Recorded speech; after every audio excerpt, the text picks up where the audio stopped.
if you might have trust issues in your relationships. And I don't just mean personal relationships, but the good news about this particular piece of information is it can apply to both your personal relationships as well as your professional relationships. And the reason why is there's this methodology that I follow, which is called the 4 truths of CBL, which is communication-based leadership. And the third principle down there says that leadership is about relationships. And so if you have some relationships that need some mending, this might be the video for you. Hi, I'm Jackie Schwab. I am the founder of the Press Play Lifestyle Transformation Program, and I'm also a professional success coach. And so very recently, I've had actually quite a few clients who are struggling with either personal relationships or professional relationships. For example, one of my clients is her role in the organization was there were 3 main founders of her startup, and she was not one of the founders, but she was like employee number 1 on the first startup and then employee number 1 on the second startup. Well, they're getting to a point where the organization is growing, and one of the other leaders has left, and she would like to be given a title commensurate with her time, her position, and the work that she's doing. And she's very good friends with one of the leaders. Well, it turns they're having an issue, right? There's some trust that's been broken, and she's trying to figure out how to both get what she wants and needs while still retaining that relationship. And then I actually am working with 2 sets of couples right now, both which have had some infidelity in the past, and they're kind of struggling to put the pieces back together in their relationship. So if we kind of talk through each of those, we'll get some tips and tricks. So the very first thing to think about when you're having some issues in your relationships, right? If you have some trust issues, is actually to work on your own self-esteem. Now, that may not seem like it makes too much sense for you, but here's what we're talking about. So working on your own self-esteem, very often in a relationship, some of the trust issues actually are stemming from personal insecurities.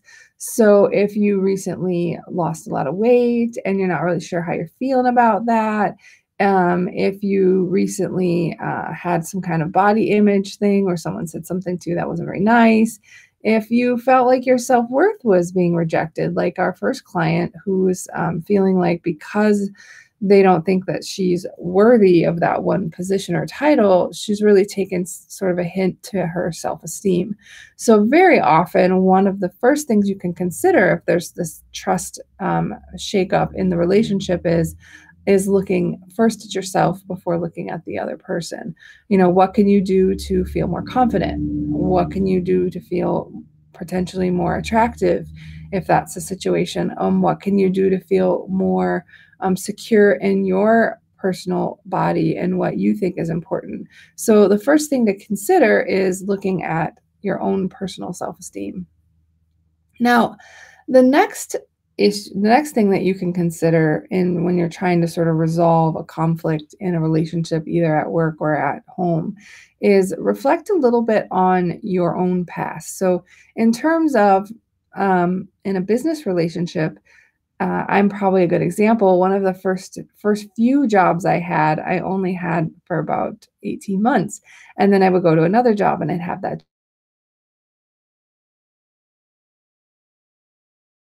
like all these stupid companies, this, that, and the other. But I never really thought, wait a minute, I don't stay somewhere very long. Is it every single time somehow the company or like my boss was the problem, or is it possible that I had some culpability in this? Now it turns out there were a few things I might have needed to work on. And I think sometimes that happens at work relationships as well as personal. Like, did something happen in your childhood that makes it hard for you to trust others? Are there certain words or phrases that people use that immediately trigger you to be like, nope, not trustworthy, that person's lying? Did your parents divorce when you were very young? Did you have a boss fire you for no reason? Have you been violated in some way? Have you been sexually abused? Have you been abused physically or emotionally by a boss? I had one boss, and that caused quite a bit of conflict, for me to struggle with conflict quite a bit, who stood up above me once and in my face and started swearing at the top of his lungs about how we weren't dedicated, and we're in on a Saturday afternoon. I mean, you got to be kidding me. And to make matters worse, or at least I felt it made matters worse, the other 7 people in the room thought it was perfectly acceptable for someone to scream at someone like they were an ant. So look at your past. Maybe there's something going on that really triggers you and really causes you to maybe that trust issue is stemming from a trust violation in your past, and not necessarily with this particular person. So it's not always the other person, right? That can be a reason for there being this mistrust. Now, the third one is really hard, I think, depending on the indiscretion or hurt feelings. But in a work situation, right, an indiscretion could not necessarily be like a cheating situation. What if you were promised a promotion and then for some reason it just didn't work out that way? Or you were promised some kind of equity award, or you were told that you were being groomed for leadership and then someone else got that position. It can feel like an indiscretion, right? You feel like you were lied to, you feel like your trust was betrayed, you feel like you put all this effort in. So that would be the work version of that, right? In terms of a relationship, it could legitimately be either emotional cheating or physically cheating. And just know that you have to have that conversation, right? If you continually feel like your work situation, you were screwed out of that position, you're going to hold that resentment until there's some chance that it actually could be resolved. If you're in a relationship with a partner and the cheating was, to say it's emotional, maybe they didn't think that it was really cheating, but you felt that it was.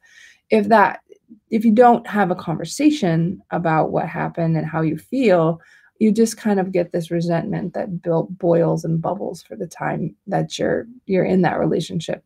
And very often it probably won't last that long. So in both situations, both personal and professional, it's a good idea to have the conversation.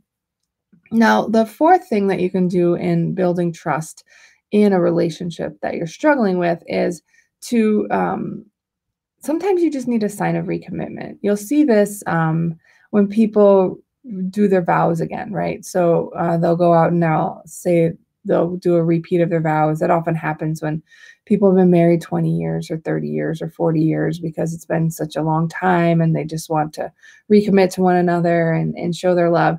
But there's also something into the workplace. So and I personally had this happen to myself or to me as well. And the client that I was talking about a little earlier did too. Sometimes you have to stop and go, okay, look, do I want to be in this job? Yes. Do I like the position I have right now? Well, yeah, it's fine. Okay. Is there really been a violation then? Is there really a trust violation? Maybe there was, but are you going to commit, forgive, and move forward? Or are you going to hold on to that resentment? And it really makes a difference if you kind of pause and decide to not be angry anymore and decide to stay, decide to commit. Even do something special with perhaps the boss or the founder that you kind of were feeling ill will toward. Go out to a lunch and celebrate being happy with having a great functioning company. Go out to lunch and celebrate feeling fulfilled in your work and that you've decided you are fulfilled in your work. Sometimes just having can really recommit you and solidify that new relationship, one that you're going to build off of new trust components. But recommitting yourself is potentially the fourth way. And then number 5 of the ones we're going to cover today is spend more time together, right? So you guys in your work relationships, work is always changing, right? Bosses are changing. Coworkers are changing, dynamics are changing, environments are changing. And if you really just don't interact with your team, or you're not interacting with your boss, or you're not going to team meetings, or you're not showing up to town hall meetings, really not spending that quality time with your coworkers or with your boss, just reignites that feeling that you can't trust them. It brings up those feelings of insecurities, and it makes you be concerned. Now, the other piece is if the relationship is a personal relationship, if either side feels like there is like a break in trust, and you're trying to both reconnect, recommit, being with the person, right? Being alongside them, witnessing their changes, devoting time to one another. It just shows that you are recommitted. It shows that you want to be with them. And very often in relationship, people just feel like, you've drifted apart. And it may not be that you drifted apart, it might just be that you are apart, right? You're not spending the time with one another. So consider that, spending a little more time with your boss, if that's the person that you're struggling with, spending a little more time with that coworker that maybe was totally getting on your nerves, or if in home situations, spending a little more time with your loved one. All of those are opportunities for you to increase their trust in your relationships. And communication-based leaders and good leaders, one of the components of being a great leader is having good relationships. Now, acknowledging though, right, as always, not all these tips work for everyone. You may see that you shouldn't recommit to that relationship. Maybe it isn't a good work environment for you. Perhaps they're not going to be able to meet your needs. And it is important that you make those decisions as well, right? Yes, this relationship is not going to go the way that I need it to go, and therefore I'm making that decision. So in that case, it's never a bad idea to work on your self-esteem, of course, but maybe there isn't something in your past that the person just really hurts you deeply, or they have continually done some indiscretions, or you just don't have a desire anymore to recommit yourself. So it's very possible that these tips don't work for everyone in rebuilding a relationship, but it doesn't always hurt to try, right? So hopefully you found this helpful. And if you did, please take the time to like whichever side of the screen that is on. Please like or share with a friend who maybe is struggling in a trust issue in a relationship, or a trust issue in a work situation with a coworker. Share with that friend. Hopefully they can get some value out of it. And otherwise, come over and join us in our free Success with Balance for Entrepreneurs Facebook group. Connect with others just like you that are trying to just make it, right? Get through a day, deal with some relationships, be good leaders. You'll find a lot of people just like you over there in the group. And this is Jackie Schwab reminding you to embrace your pause, play the game you want to win, and prosper with a life by design, not by default. All right, guys, I'll see you tomorrow. Bye-bye.